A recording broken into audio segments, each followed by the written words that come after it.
ಸ್ನೇಹಿತರೆ ಎಲ್ರಿಗೂ ನಮಸ್ತೆ. ನೀವು ನೋಡ್ತಾ ಇರ್ಬೋದು, ಇವರ ಹೆಸರು ಭೈರಪ್ಪ ಅಂತ.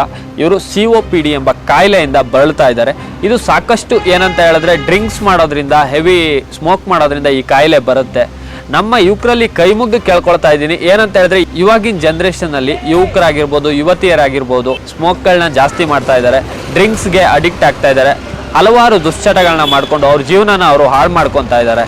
ಇವತ್ತು ನೀವು ಚೆನ್ನಾಗಿದ್ದೀರಾ, ಇವತ್ತು ಸ್ಮೋಕ್ ಮಾಡ್ತೀರಾ, ಡ್ರಿಂಕ್ಸ್ ಮಾಡ್ತೀರಾ, ಗಾಂಜಾ, ಡ್ರಗ್ಸು ಎಲ್ಲದನ್ನು ಮಾಡ್ತೀರಾ, ಇವತ್ತು ನಿಮ್ಗೆ ಗೊತ್ತಾಗಲ್ಲ. ಆದರೆ ಒಂದಿನ ಇವ್ರಿಗೆ ಬಂದಿರೋ ಪರಿಸ್ಥಿತಿ ನಿಮ್ಗೆ ಬರ್ಬೋದು. ಇವರಂತಲ್ಲ, ನಮ್ಮ ಆಶ್ರಮದಲ್ಲಿ ಈ ಥರ ಪೇಷಂಟ್ಗಳು ತುಂಬ ಜನ ಇದ್ದಾರೆ. ತುಂಬ ಜನ ಡ್ರಿಂಕ್ಸಿಂದ ಆಗಿರ್ಬೋದು, ಸ್ಮೋಕಿಂದ ಆಗಿರ್ಬೋದು, ಡ್ರಗ್ಸು, ಗಾಂಜಾ, ಬೇರೆ ಬೇರೆ ದುಶ್ಚಟಗಳಿಂದ ಅಡಿಕ್ಟ್ ಆಗಿಬಿಟ್ಟು ತುಂಬ ತರಹದ ಕಾಯಿಲೆಯಿಂದ ಬಳಲ್ತಾ ಇದ್ದಾರೆ. ನಿಮ್ಮ ಜೀವನನ ನಿಮ್ಮ ಕೈಯಾರ ಹಾಳು ಮಾಡ್ಕೋಬೇಡಿ. ಅತಿ ಹೆಚ್ಚು ಸ್ಮೋಕಿಂಗ್ ಮಾಡೋ, ಡ್ರಿಂಕ್ಸ್ ಮಾಡೋ ನಿಮ್ಮ ಫ್ರೆಂಡ್ಸ್ಗೆ ಈ ವಿಡಿಯೋನ ಶೇರ್ ಮಾಡಿ, ದುಶ್ಚಟಗಳಿಂದ ದೂರ ಮಾಡಿ, ಎಷ್ಟೋ ಪ್ರಾಣಗಳನ್ನು ಉಳಿಸೋಣ. ಎಲ್ರಿಗೂ ಒಳ್ಳೆಯದಾಗಲಿ.